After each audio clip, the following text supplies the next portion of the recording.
Alright, so welcome back to another video in the Orchestration series.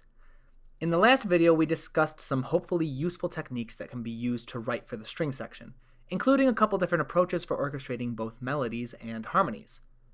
In this video, we're going to shift gears and start discussing the brass section, which just so happens to be one of my favorite sections in the entire orchestra. We'll start with the discussion on a few very important things to know about the section as a whole, before diving into a closer look at some of the more common brass instruments that you're likely to work with. Now, the brass section is significantly smaller than the string section. It traditionally consists of around 4 horns, 3 trumpets, 3 tenor trombones, and a tuba. The exact numbers of each instrument are likely to change from orchestra to orchestra, but very rarely will you find a full brass section that's much larger than this one. Occasionally, you might find other instruments added to the mix, like maybe a bass trombone, for example, but for the most part, these 4 instruments are the most frequently ones used in the section. As a section, the brass are much less homogeneous in sound than the strings are. If you were to hear a horn, trumpet, and trombone all perform the same note, you could quite easily tell them apart from each other, especially the horn. The horn has a particularly unique sound, and it's often considered an instrument that's kind of half brass, half woodwind. In fact, for much of the history of the instrument, the horn was actually counted as part of the woodwind family, before the brass section really got developed into its more modern design. Of the many roles that the brass section can play, they are probably the most well known for their commanding presence. Barring a handful of percussion instruments, no other section can come close to matching the pure, raw strength of just a really good brass section. They're capable of performing melodies, harmonies, and textures all at incredible volumes, and a well-written passage for a single brass instrument can bring a completely new feel to a piece of music. Before we take a closer look at the 5 most common brass instruments, let's first discuss how brass instruments in general generate their sound. Each brass instrument consists of various lengths of metal tubing and a traditionally metal mouthpiece. Individual instruments use valves, slides, or a combination thereof to change the actual length of tubing that the player is working with at any given moment. To actually play a brass instrument, the performer needs to press their mouth tightly shut and pushes air out in order to vibrate their lips. These vibrations are then passed into the mouthpiece and through the instrument, which generates the actual sound. A brass player can then select which specific pitches they are performing by manipulating both the lip pressure and the length of tubing being used, because this allows them to move through the different partials of the Overtone series of whatever length of tubing they happen to be using. For example, let's say you have a trumpet player. They're not pressing any of their valves down, which is called using an open position, or open fingering. This sets the length of tube used to a fixed length that won't change unless they press another valve. It allows the player to manipulate the lip pressure to move through the overtone series of that specific length of tubing. In this particular case, on a C trumpet, the performer can start with the second partial and make use of a C4, G4, C5, E5, G5, B-flat 6, or C6, all from just manipulating their lip pressure alone. By manipulating the different valve positions, and thus the different lengths of tubing available to them, the performer gains access to multiple different overtone series, enough in fact that they can perform all the chromatic pitches within their instrument's range. Early brass instruments had a fixed length of tubing, and thus had access to only a single overtone series worth of pitches. It should be noted that modern brass players don't typically work with the entire overtone series.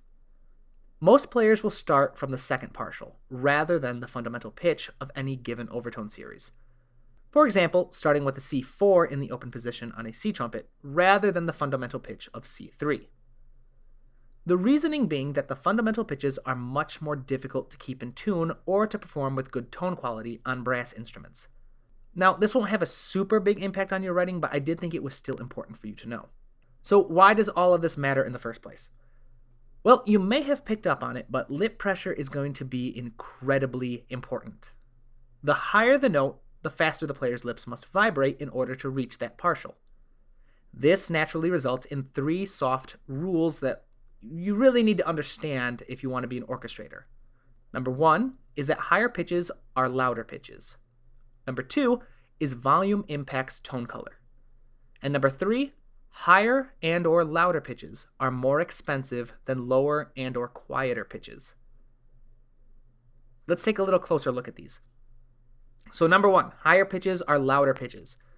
Going back to our example of the trumpet, the higher a pitch is written, the more lip and air pressure are needed to perform it. The more lip and air pressure are needed, the louder the sound becomes. Technically, any note that's performable can be played at various volumes when compared against itself. However, the quietest sound of a high pitch will never be the same as the quietest sound of a lower pitch. Because trying to perform a high-pitched note at a very soft volume creates a paradox, one in which the high nature of the pitch demands that the player use lots of air pressure, and the low volume of the sound demands that the player use lower air pressure.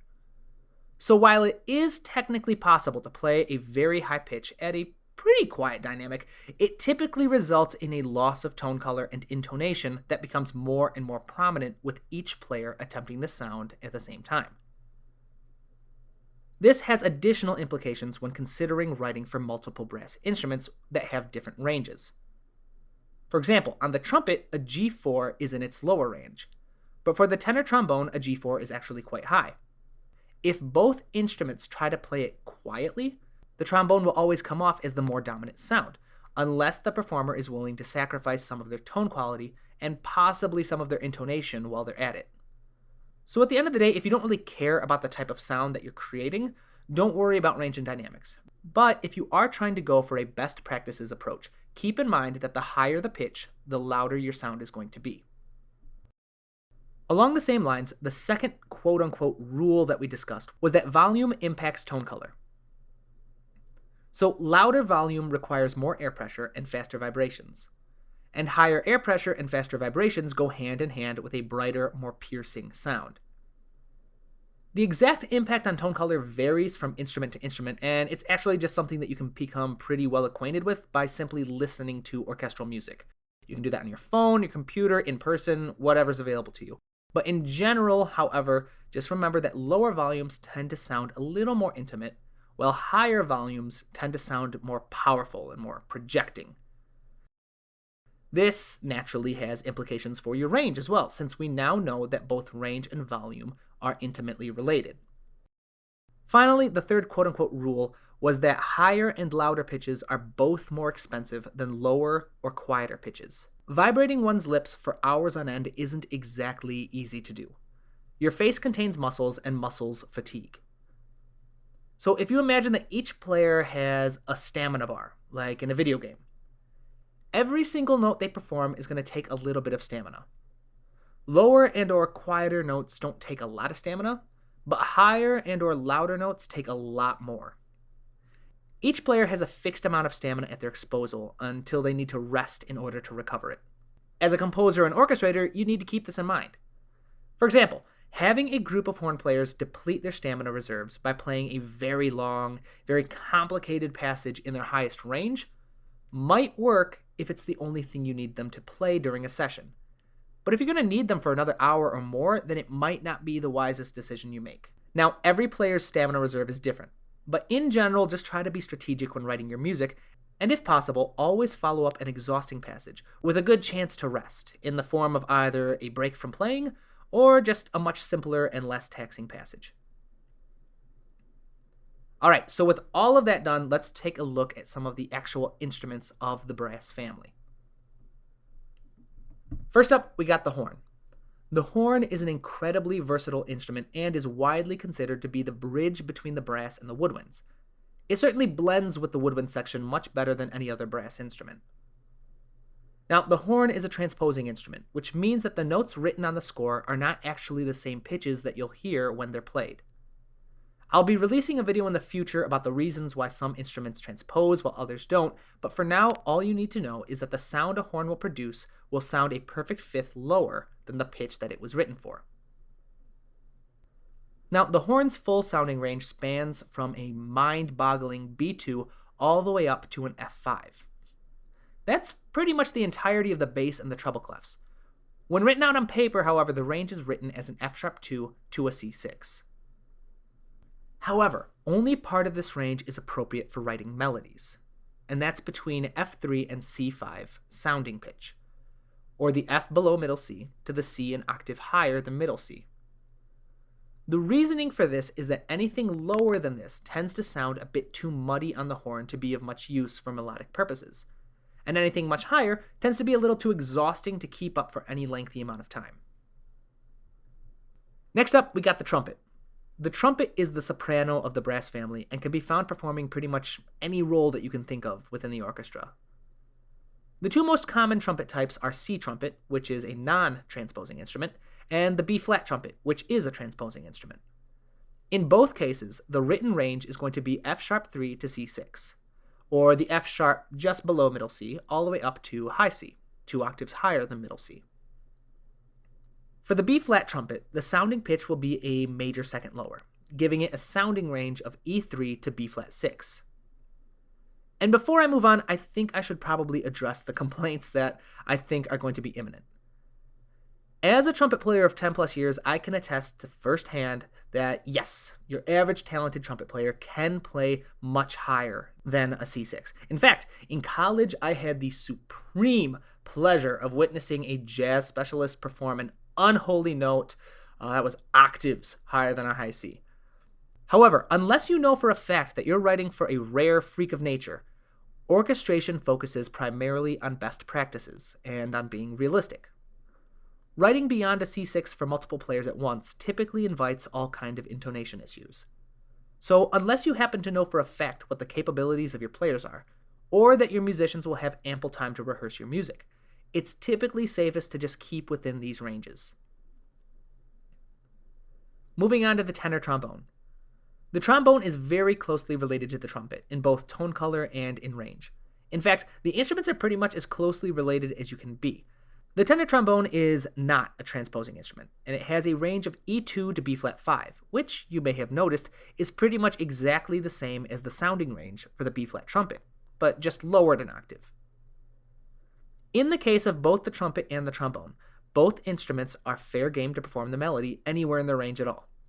You just need to keep in mind the impact that each instrument's respective range has on its tone color and dynamics. The trombone, being a lower sounding instrument, will also need careful attention paid to the differentiation in order to make sure it maintains the foreground. The bass trombone exists to help extend the range of the tenor trombone, and it can often be found as a secondary instrument for one of the tenor trombone players. With a low range of B-flat 2 to D4, it exists primarily to double with the tuba, or even to replace it when a brighter sound is wanted in the lower end. The tuba is the lowest instrument traditionally found in the brass section and boasts of an incredibly low range of B-flat 1 to D4. Its most common role is to provide a nice, solid foundation for both the brass section and the orchestra as a whole. So, just to recap, the brass section is one of the most powerful in the entire orchestra. Brass players manipulate air pressure, lip vibration speed, and tubing length to achieve their sound. This results in 3 primary guidelines that you need to consider when you're writing for the brass section. 1 is that higher pitches are louder pitches. 2, volume impacts tone color. And 3, higher and louder pitches are more exhausting than lower and quieter pitches. Finally, while there may be some substantial differences between the capabilities and ranges of each individual player, the ranges provided for each instrument in this video are recommended as a kind of best practices approach for playing to the strengths of each instrument. And with that, we've reached the end of yet another video. So thank you so very much for your patience with this one, and thank you for the incredible support and kind words that you've been sharing with me. If you found this video helpful and would like to be notified when the next one comes out, please like and subscribe to the channel. And as always, please share it with anyone you think might find my videos useful. So until next time, just keep working hard, keep studying, and as always, keep writing new music.